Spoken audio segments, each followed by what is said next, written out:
Hello, welcome back. This is the 29th ELO series, Grow to Global Top episode.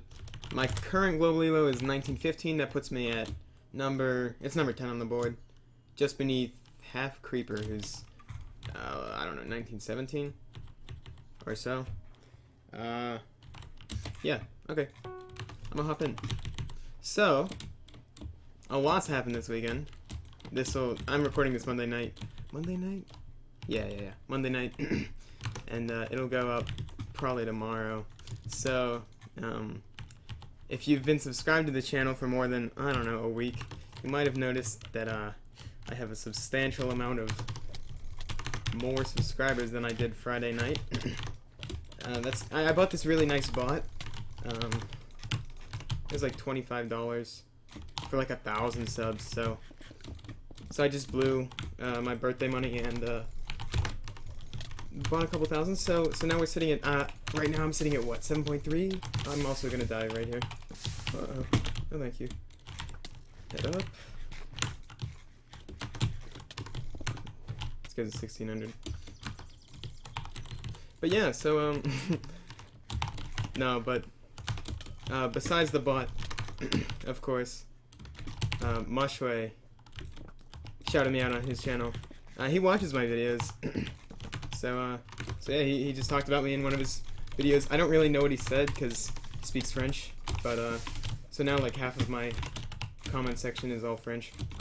But hey, I'm not one to complain. So yeah, very cool guy. If you don't already know who he is, please go check him out. Very cool guy. Even if you don't speak French, I enjoy his videos. He's got a nice voice. Fuck.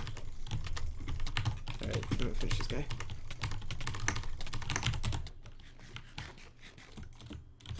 But, I do have a topic today. And it's one I've wanted to do for a long time. I never really knew how. I felt, I've had this topic kind of in the works, I guess, for a long time. And, I never really quite completed it. Not necessarily, like, you know, I have this whole list of topics I'm going to talk about, and I have to, you know, spend a certain hour and a half or whatever the fuck, to, like, complete the topic. But I've never really necessarily looked into it, even though I think it's a really interesting topic as far as the topics go. And, I figured I would talk about it in this episode because my last one was particularly bad.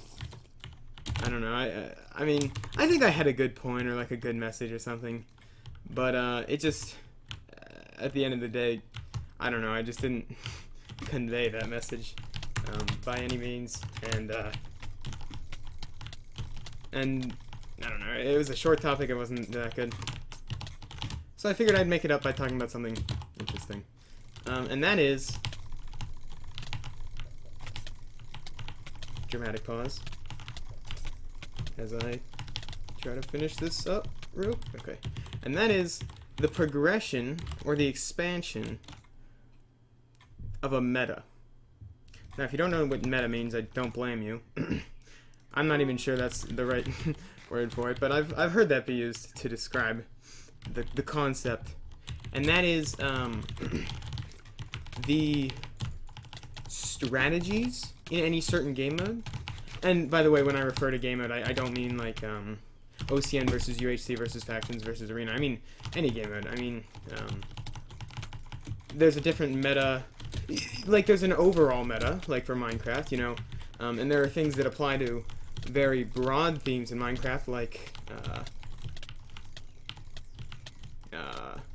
I'm trying to think of something that not like cursor placement, because although that relates to literally everything in Minecraft, it's not really.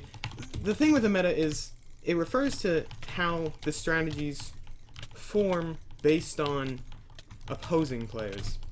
And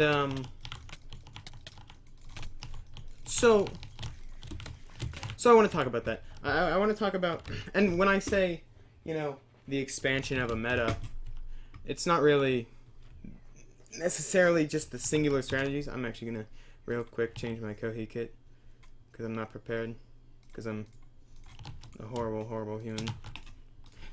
But it's not that it's, what am I trying to say here? It's not that it's just about the strategies, I guess, but it's about the strategies based on other players. There's a lot of reading other players and expanding meta, and understanding the other player, and playing off of him. And really, that's the concept that I'm basing this topic on, is that reading other players, understanding other players, and beyond that, not really how to do that or how it's been done, but how it ties in, because I think it does, how it ties into topics I've talked about before, like maybe the stages of competence. Hi, sorry, I'm back. I had to cut the video because I started losing and I blow. It just wasn't fun to watch. I'm gonna continue though. But so right, I kind of want to tie in the topic into stuff I've already talked about, because that's I don't know why, because that makes it applicable, kind of, if you will call it that. But so what I want to talk about, the expansion of a meta.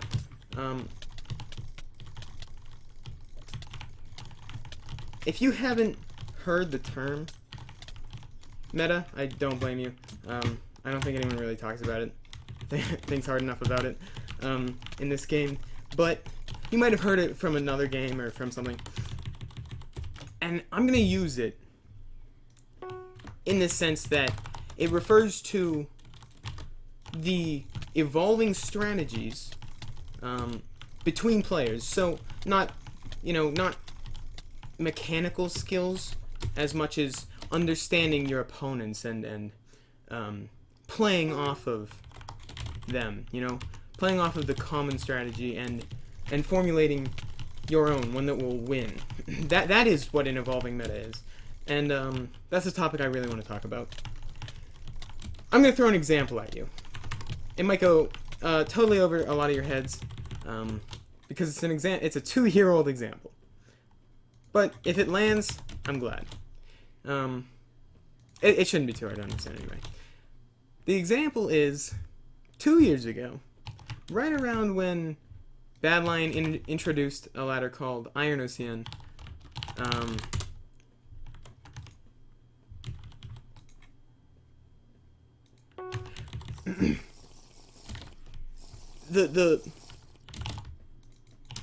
How do I put this?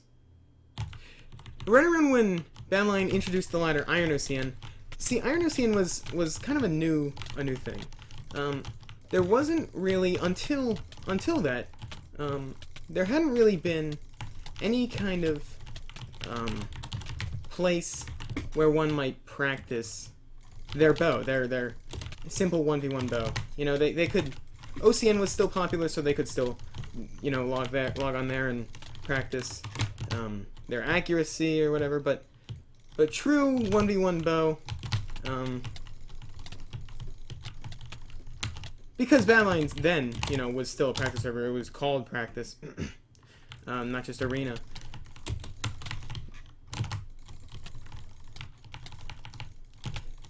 There was the Archer ladder, that's true, but it wasn't really quite vanilla enough, or popular enough for that matter, to really represent the bow meta as a whole. The bow meta, right around when Iron Ocean became really popular, it took a big step. It took a big step from Reddit players, having these 1v1s sometimes in FFAs, to truly, well, what it sounds like. I mean, a whole set of arenas for people to practice 1v1 bow. And when that happened, I think that's when I started to really, really grasp this idea of a meta or a progressing meta. See, the way I saw it, and I still think this is the case, but the way I saw it back then was the bow meta, at least, was a very complex, very holy shit. Yo, I just got my ass fucking wiped.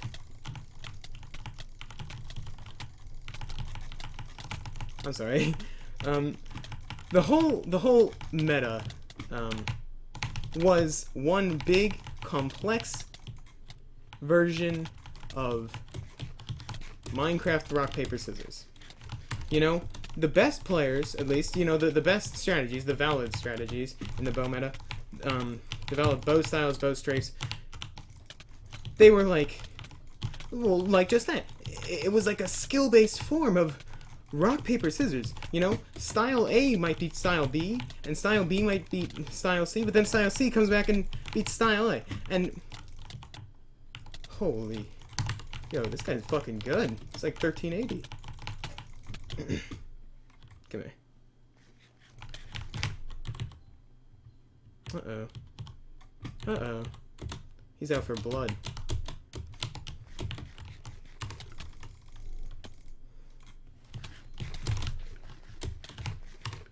Okay.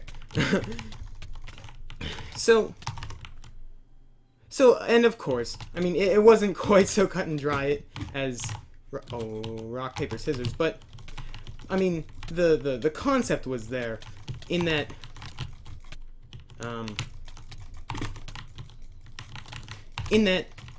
style A was, or maybe player A, was better than player B, and you know, just like I said, just rock, paper, scissors.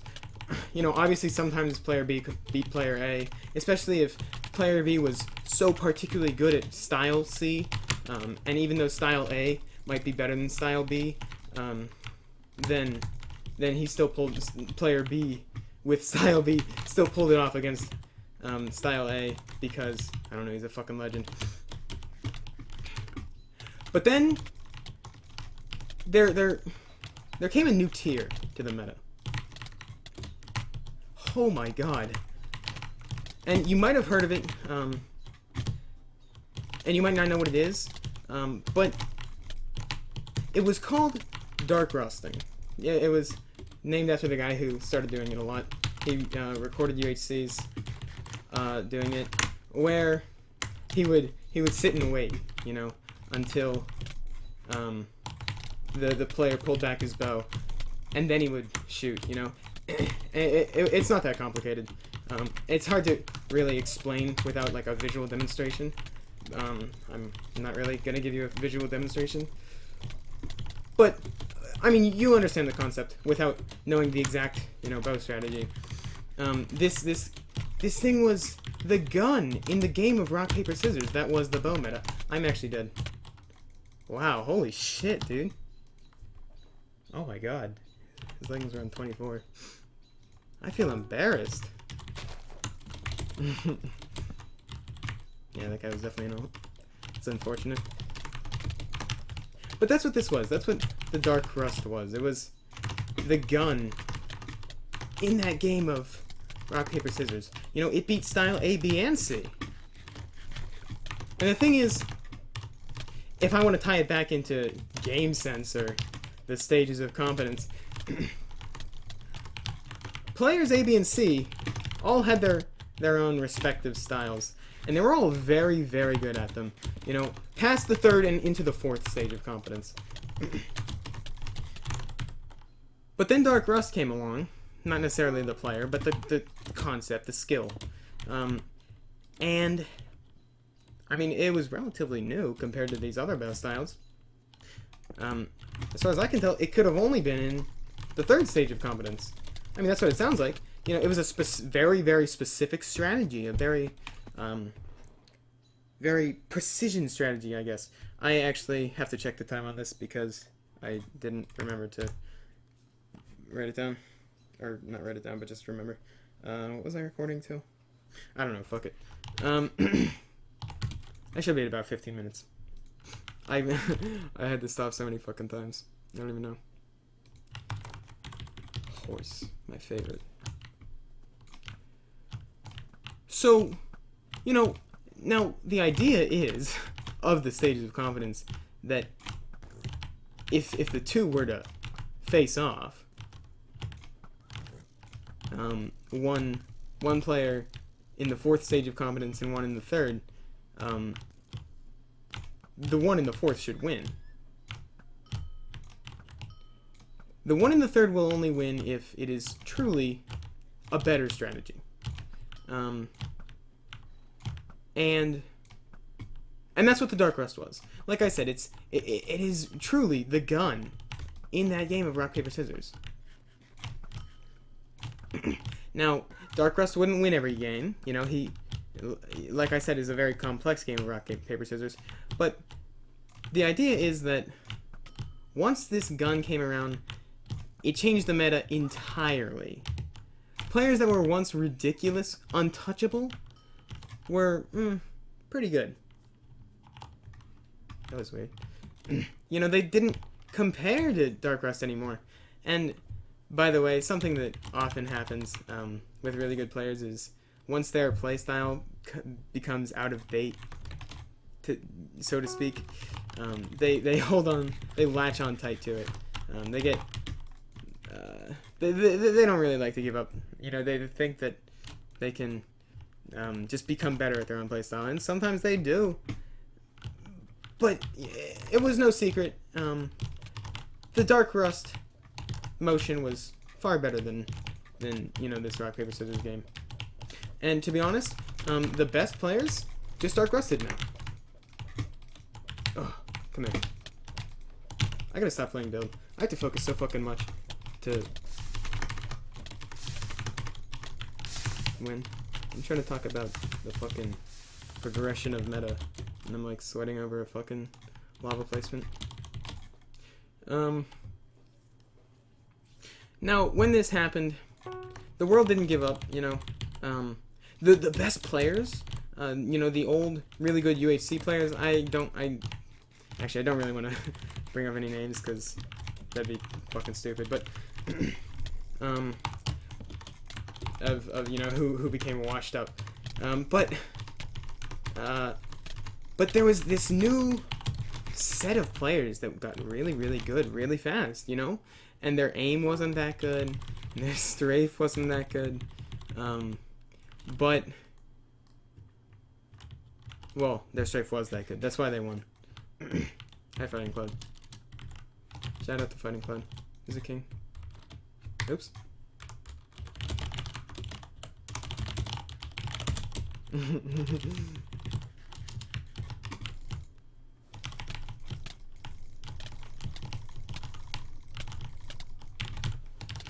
Now, when this new set, I guess, of players that had the Dark Rust motion under their belt came along, I'm thinking of a few specific players. It was like, I remember Pipiter was real good at it. I used this Dark Rust, this gun tactic. The gun tactic is what I called it. Still then, you know, this analogy I'm telling you is nothing new. This is something I've been fucking intellectualizing about for a long time. But, you know, I remember a few specific names. It was like, Pipiter. Holy fuck. Alright. I think Catman Chaos did. I honestly don't remember. It was a long time ago. But here's a name you might know. Doe. At the time, it was like Knight Rider numbers. I don't really remember. So what is the next step after the Dark Rust? Where's the meta go? You know, after something like that. You know, it ripped the best players. You know, the best players were all of a sudden second tier at best. You know.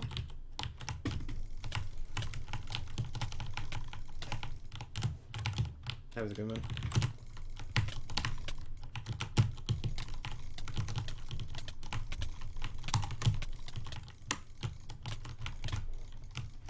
Oof. Well, and this is gonna sound retarded and cringy, but the way I explained it to people back then, because I kind of tried to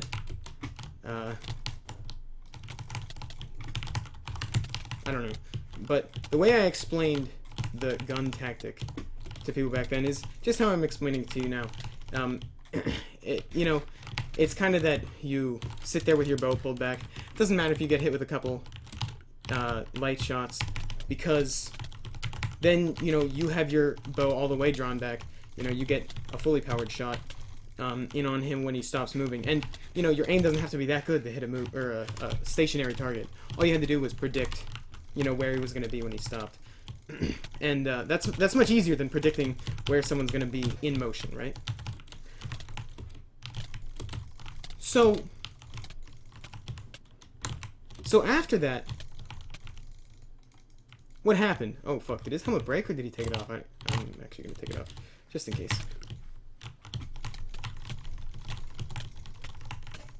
Yeah, it broke.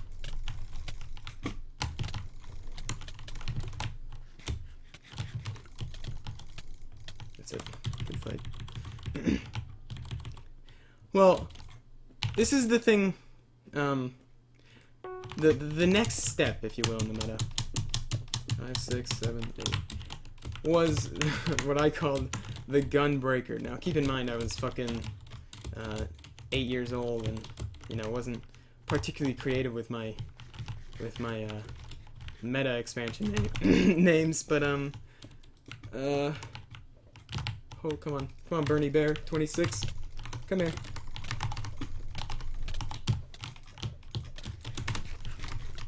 Uh-oh, I could be in trouble. Just kidding.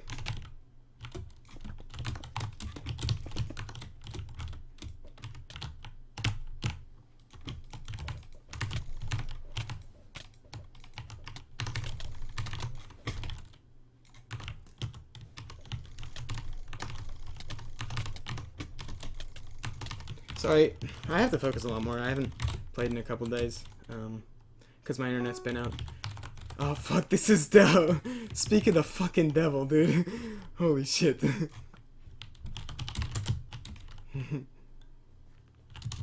Gang. Okay, so that's the gunbreaker right there. You see him dropping arrows. The gun tactic is me sitting there waiting for him to not move. And this neck breaker kind of motion I'm making, if you will, is me being able to shoot something off, kind of distract them while he's while he expects me to have, you know, been stopped.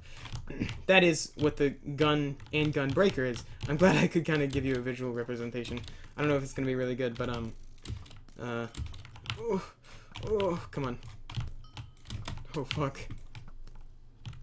Yes. That's kind of where I guess the meta is now. It's a lot harder to explain now because I don't really understand it, or I'd be at the top again. You know, anyone who understands the meta, who can understand the current meta and where it's gonna go, will be the best player. Especially, you know, if he has the mechanical stuff to allow him to be. That's usually the case. You know, the best players usually understand what they're doing. Ouch, fuck. Alright. Fuck me, dude.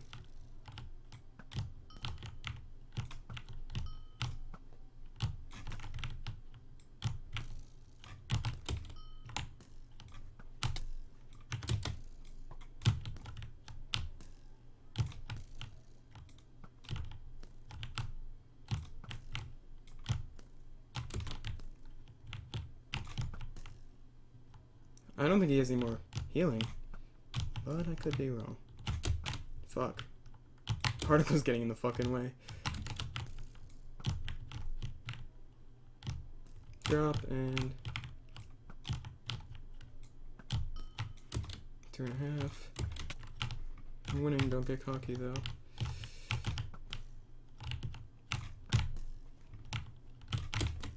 Play safe, but not too safe, right?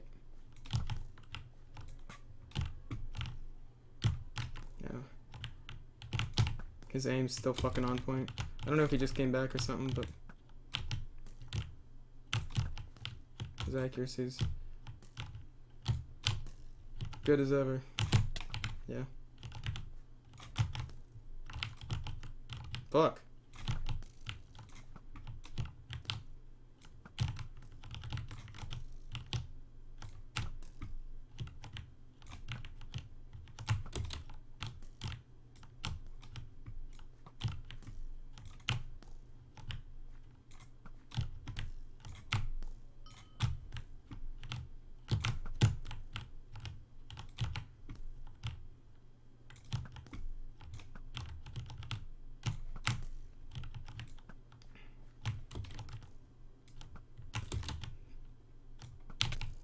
What?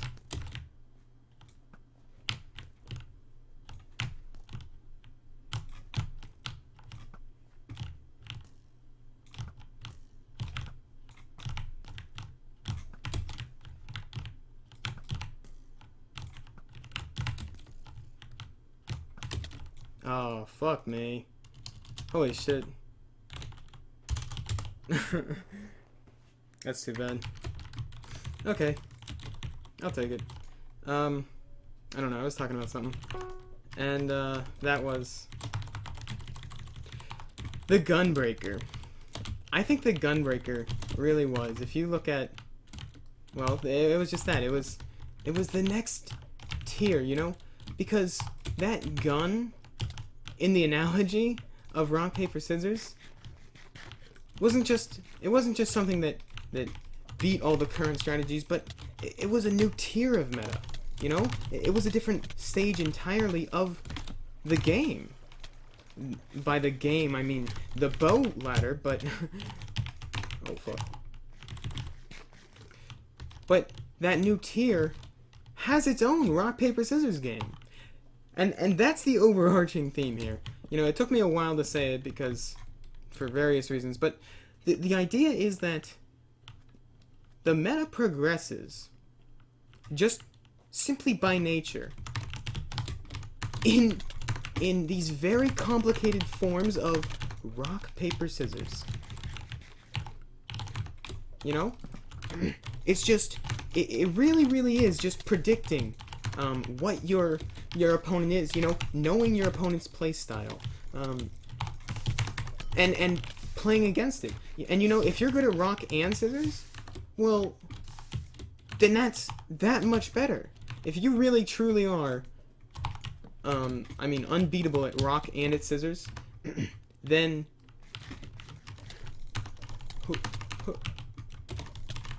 I mean, the worst thing that can happen is you go fucking rock on rock. And the thing is, I'm gonna tie it into yet another topic I've already talked about, and that's that global skill. Fuck. Okay. That global skill, you know, knowing that the better you are at anything might help you be better at, you know, everything. And that's because, you know, as you learn more than one way to play the bow style, it will actually help you, you know, understand what's good against you and what you're good against and why, and then all of a sudden you're just as good as at that thing. It's I got real excited there. But really, I mean, what's the moral of the story? And I mean, this, you know, it's quite pronounced. I know it very well, the progression of the short range bow meta, because I was there when it happened, you know? I saw every step of the way, but it happened everywhere else too. I mean, I'm sure it happened in soup and in pot and in sword, you know, whatever else. I'm sure there's a rock, paper, scissors in like W tap timings or some sort of strafe, you know. I'm sure it all happened there. I wasn't there to personally witness it exactly, but just by nature of the topic, that's how these metas evolve. That's how they expand. I think expansion is a good word for it, because it's not particularly a progression. It's more like you're adding like stages onto the meta, you know? Like I said, it's like extra like It's like an extra dimension to the I don't know. Oh fuck. Oh, I thought I was gonna cue down.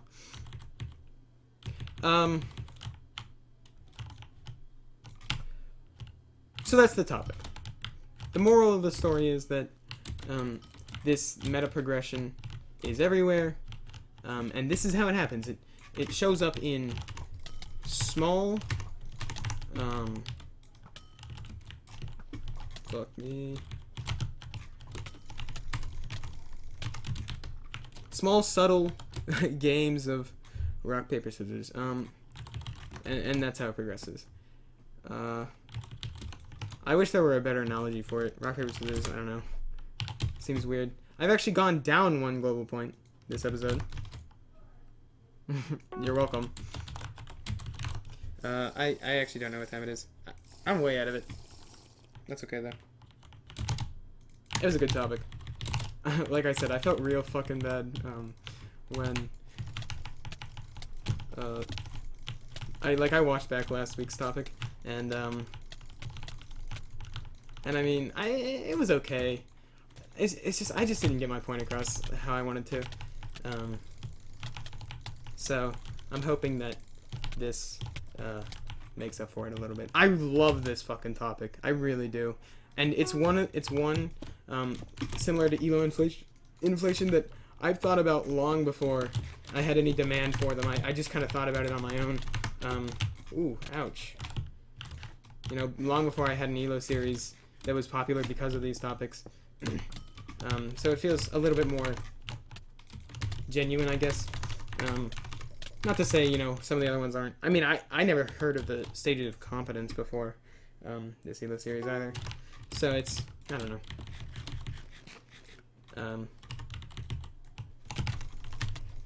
Oof.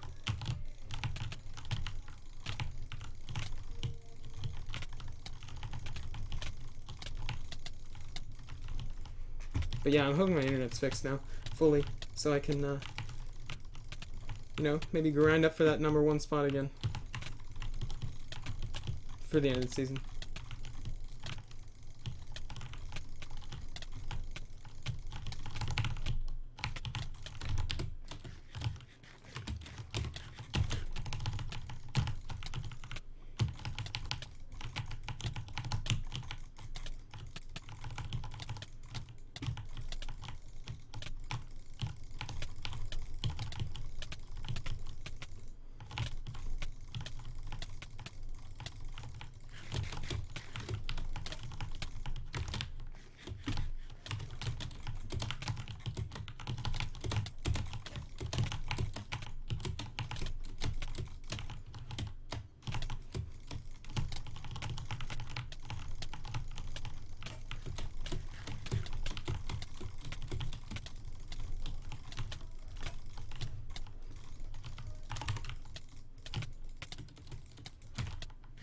I think I've got a topic for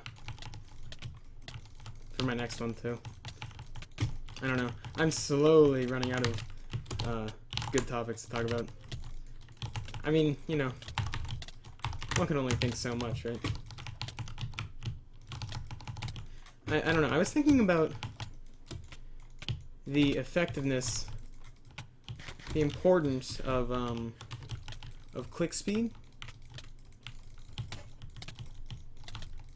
But I feel like that wouldn't really be a 30-minute topic video. I don't think it's all that particularly important, which might sound weird because I'm sitting here clicking fucking 16, you know, for no reason then, but I don't know. I don't really know the mechanics of Minecraft well enough to fully grasp that concept yet, but I think I might talk about it in the future. That, and I was thinking about the importance or the relevance maybe of YouTubers in a community. Hey, by the way, I just wanted to right before I end this, I just want to tell everyone I really fucking told you so about the whole merge thing. You can quite clearly see that all of Badlions competition is dead, and if Badlion doesn't get some real soon, did you see Cyberg went down? And I don't know. Whatever else. And Pop PvP still is not out. Yeah. Okay. So, retard rant over. I hope you enjoyed this episode. I did. So, that's a good sign. And, I will see you next time. Goodbye.